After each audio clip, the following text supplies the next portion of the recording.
All right, righteous redneck here. Let's talk about automatic transmissions, the modern automatic transmission.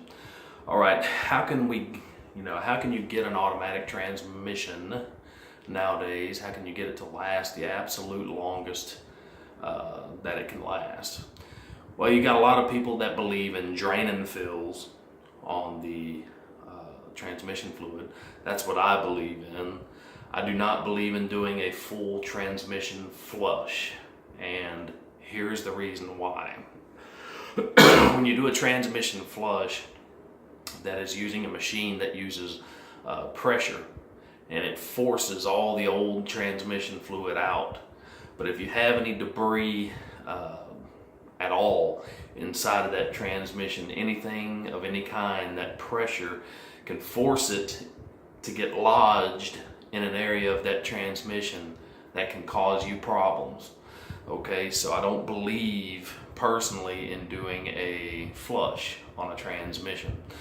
Now, before we get into drain and fills, and I know I'm gonna have a lot of critics on that, but before we get into that, there are certain situations where a transmission does not even have, transmission pan doesn't have a drain bolt. In that case, what you will need to do is just take your surrounding bolts loose, drop the pan, and of course it's going to be messy the first go round, but what you will need to do is you will need to tap your existing transmission pan, put you a plug in it, or buy a new pan that's got a plug. So whatever you want to do there. But with a drain and fill, you're basically you need to figure out, you need to as far as draining the pan, you can go to the dealer, your dealer, you can look it up online, how many quarts a drain and fill would consist of, and normally it's only a fraction of the total amount that the transmission will hold, because your transmission will hold so much, your pan will hold so much, and then your torque converter will hold a good bit also. So when you do a drain and fill, you're basically adding new fluid in, taking old fluid out. But some new fluid is better than all old. What I recommend, what you want to do, you want to be very, very careful when you do a drain and fill. If you have a vehicle that's got age on it, it's already got 90, 100,000 miles, I wouldn't recommend doing a drain and fill because you're putting new fluid in. That transmission is used to the fluid that's in it, that's aged a little bit, and you put that new fluid in, it can cause slipping issues.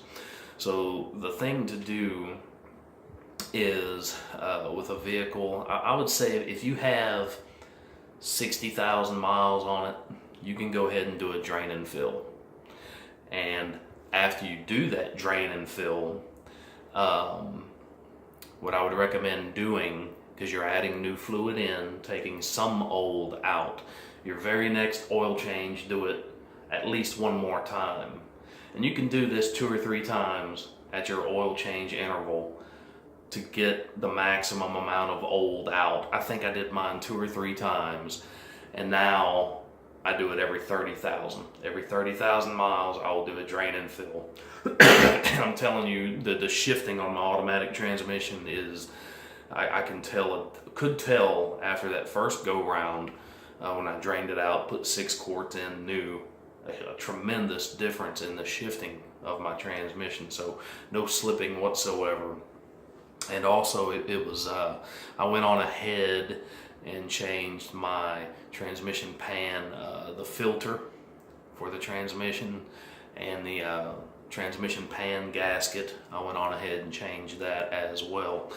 And my transmission pan does have a drain plug, so I just pull it, drain it, add more in. So through the transmission dipstick. Now this is another issue that you're gonna face. If your transmission does not have a dipstick, you're not gonna be able to add the fluid. You can but it's going to be difficult. At the top of the transmission somewhere there's going to be a plug, and you'd have to literally put it in from the side, and it's next to impossible to do that. So if you're not able to add fluid through a dipstick, if you do not have a transmission dipstick, I would recommend you just leave it alone. I would not do a I would not do a flush, certainly, ever. What you could do, I don't know, you could try to add it through that plug on the transmission, but you would have to get a squirt bottle or something to where you could force feed it into the transmission. It would take some time, no doubt, but I don't know, that would be kind of tricky. But if you don't have a transmission dipstick, I would just assume leave it alone. Definitely don't do a flush because, like I say, it's risky. Transmission flushes are very risky because, like I say, you can lodge debris into a certain area of the transmission. It can cause slipping, it can cause the transmission to go out. So if you do have a transmission dipstick, go on ahead and do a drain and fill. That's what I believe in doing.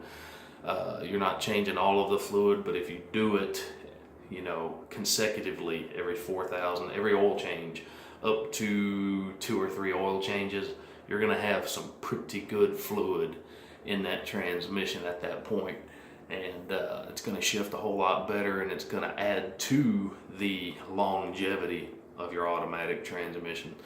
So if you're thinking about getting a car, a manual transmission is going to last longer than an automatic. That's just the way that it is. They last longer, they have longer lifespans, in my opinion.